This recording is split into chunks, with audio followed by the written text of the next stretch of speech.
Social మీడియాలో నేను ఒక పోస్ట్ పెట్టానని దానిపైన ఆయన నా పైన కేసు పెట్టారు. అయితే ఆ కేసుకి వాళ్ళు 5 సంవత్సరాల నుంచి అటెండ్ అవ్వకుండా తిరిగి కోర్టు నుంచి సమన్స్ ఇప్పించుకున్నాం. మా లాయర్ ద్వారా మేము మాట్లాడుకొని మేము న్యాయ పోరాటం చేయడానికి. ఆ న్యాయ పోరాటానికి కానీ ఈయన రెడీగా లేడు.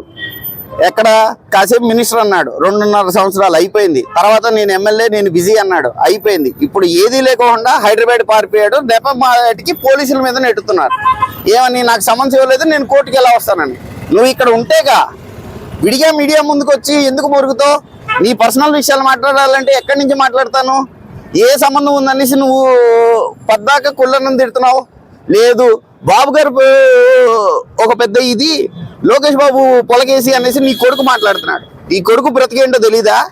SRKR కాలేజీలో ఎన్నిసార్లు తన్నులు తిన్నాడు అమ్మాయిల విషయాల్లో.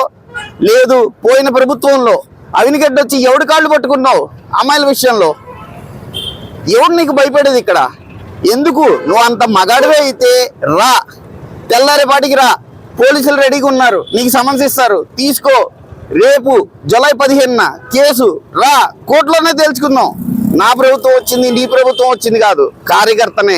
ఏంటి నువ్వు నా బెండు తీస్తావా? నా కండువ మార్పిస్తావా? నా కండువ కాదు కదా, నేను కాల్చే సిగరెట్ బ్రాండ్ కూడా మార్చలేవు. ఇది నీ బ్రతుకు. కాపులకి ఒక్కడిని చూపి ఆఖరికి నీ వెనకాల తిరిగి సీఎం బాబ్జీకి కూడా నువ్వు కాంట్రాక్ట్ బిల్లు లేకుండా భయపెట్టావు. ఇప్పటికి ఇవ్వలేదు. ఇంకా ఎంతమందిని రోడ్డు మీదకి ఈడుస్తావు? 2019లో నువ్వు ఎలా గెలిచావు? బోరగడ్డ పెదనాన్న దగ్గరికి వచ్చి ఏం మాట్లాడా? కాపుల్ని ఎదగనివ్వరు, ఈ పార్టీలో కాపుల్ని ఎదగనివ్వరు అనేసి ఎన్ని రోజులు తిరిగా. వచ్చినాక ఈ 5 ఏళ్లలో బోరగడ్డ పెదనానికి ఏం న్యాయం చేసావు? పోనీ గణిశెట్టి గోపాల్ వద్దు, మదివాడ రాము వద్దు, ఎవ్వరూ వద్దు. ఒక్క కాపు నాయకుడిని నువ్వు పైకి లేపిన వాడిని చూపించు.